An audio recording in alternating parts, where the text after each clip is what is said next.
Bonjour et bienvenue à l'atelier. Aujourd'hui on tourne une tassounette mise en place du rondeau sur la girelle qui est collée par une galette de terre. Ça fait ventouse et je peux mettre les rondeaux l'un après l'autre très facilement.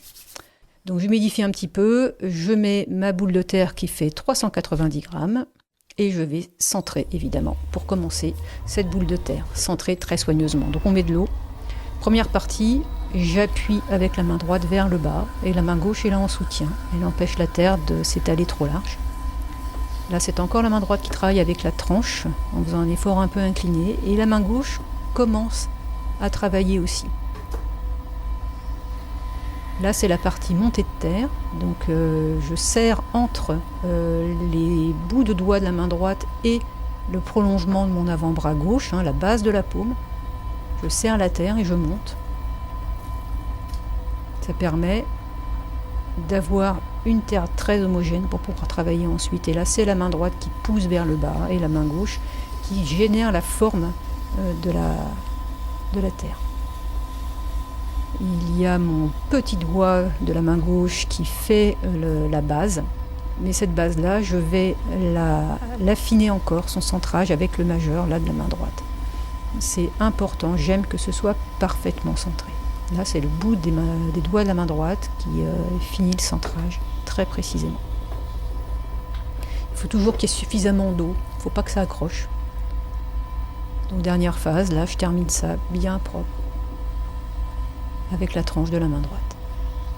Voilà, ça va être le moment de creuser, donc c'est le pouce là. Alors vous voyez, il appuie un peu à droite du centre pour bien travailler. Alors c'est important d'être très stable à ce stade-là parce que c'est vite fait de décentrer au moment de creuser.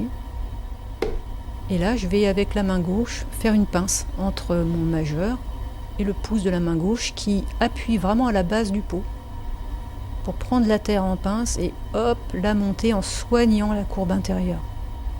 Je soigne énormément la courbe intérieure parce qu'on la voit bien sur ces tasses-là, donc c'est important qu'elle soit belle, qu'il n'y ait pas d'à-coups, que ce soit harmonieux, bien progressif, très rond. Je stabilise le bord et en même temps j'enlève l'excès de barbotine.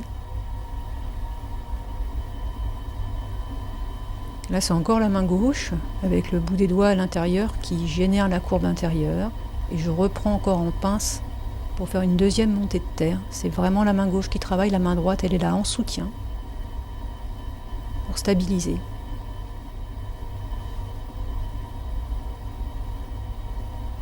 Là on voit bien l'intérieur, on voit bien le fond.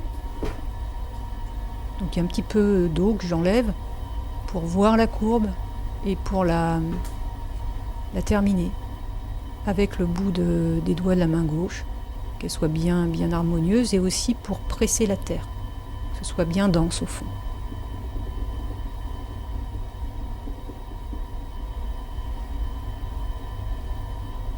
Et là je prépare, on ne voit pas bien sur cette vue-là, il y a l'index de la main droite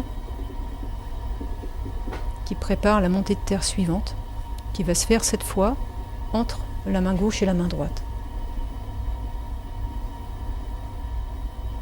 Donc là je la prépare, ça commence, on voit de l'intérieur, et voilà de l'extérieur. Alors ça c'est une vue avec le miroir, j'ai un miroir devant moi.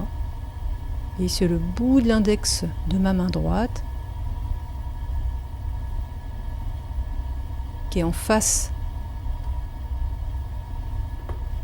du majeur de la main gauche, et avec ces deux doigts là je maîtrise l'épaisseur de la paroi.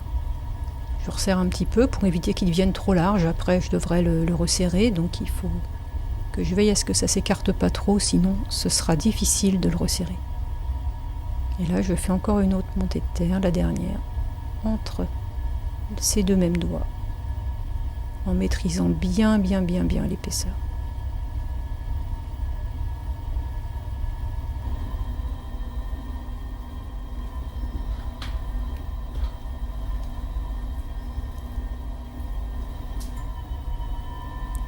Je resserre un petit peu, beaucoup même, c'est le moment où je resserre vraiment. Là maintenant, il y a suffisamment de terre qui est montée, j'ai monté suffisamment de terre de la base.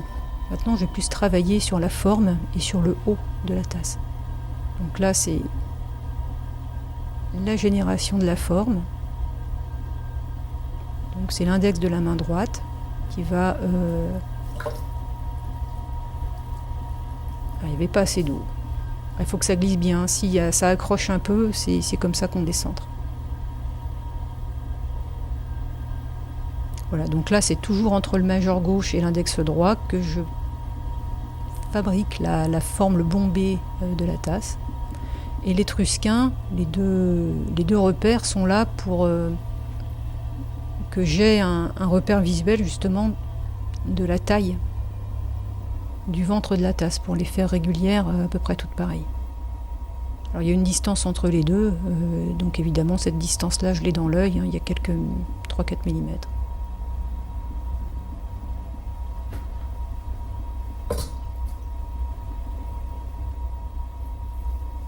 Donc on met un petit peu d'eau, pas trop pour éviter que le pot soit plein d'eau, juste ce qu'il faut pour là maintenant travailler la montée de terre sur la partie haute du pot et puis avoir la finesse que je souhaite avoir sur la lèvre. J'aime bien que ce soit assez fin, donc je travaille avec beaucoup de délicatesse pour pas que ça se décentre et pour avoir la bonne finesse, la bonne épaisseur en haut du pot. Alors ça c'est le gabarit, c'est ce qui me permet d'avoir toujours la même forme et je m'en sers là pour me rapprocher. En fait, je regarde la différence entre la forme du pot et la forme du gabarit. Là ça commence à être pas mal, alors je vais resserrer encore un petit peu le haut.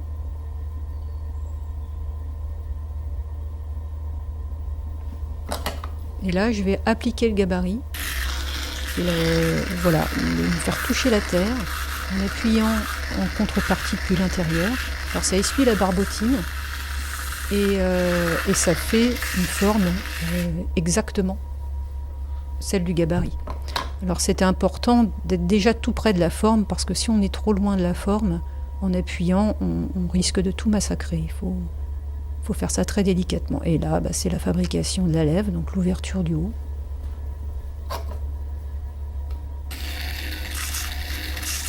Alors comme cette courbe a une contre-dépouille et que la terre est fine, ça a tendance à s'affaisser un petit peu à cet endroit-là. Donc je contrôle et je rehausse si nécessaire cette partie de la tasse. Et donc là, je travaille la courbe de l'ouverture de la tasse en regardant en face de moi dans le miroir. Vous avez vu tout à l'heure que j'ai un miroir devant moi. Ça me permet de voir la courbe de profil parce que sans le miroir, en fait, je vois le pot du dessus et je vois pas la courbe. Donc le petit contrôle dimensionnel. J'ai aussi le trusquin, celui du haut.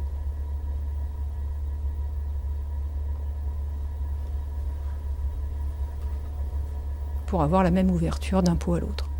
Finition de la lèvre avec une peau de chamois, un petit bout de peau de chamois découpé sur une peau de chamois achetée dans des magasins de pièces automobiles pour faire une jolie lèvre bien arrondie. Et j'essuie l'excès de barbotine à l'intérieur. Alors cette lèvre, le haut du pot, je n'y retoucherai pas au tournassage. Elle est faite et on n'y revient pas.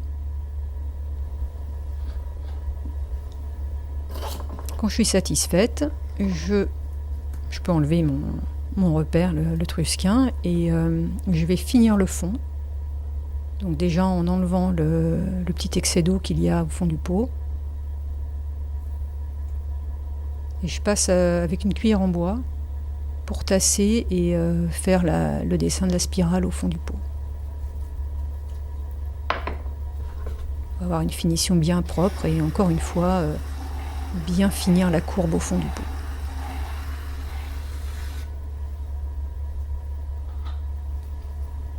J'enlève l'excès de barbotine sur la partie basse. Je nettoie bien le pied. Un petit coup d'éponge pour nettoyer le rondeau. Et je vais passer la ficelle pour découper. Alors le rondeau, je vais le détacher après. Et puis je vais en mettre un nouveau pour faire la tasse suivante.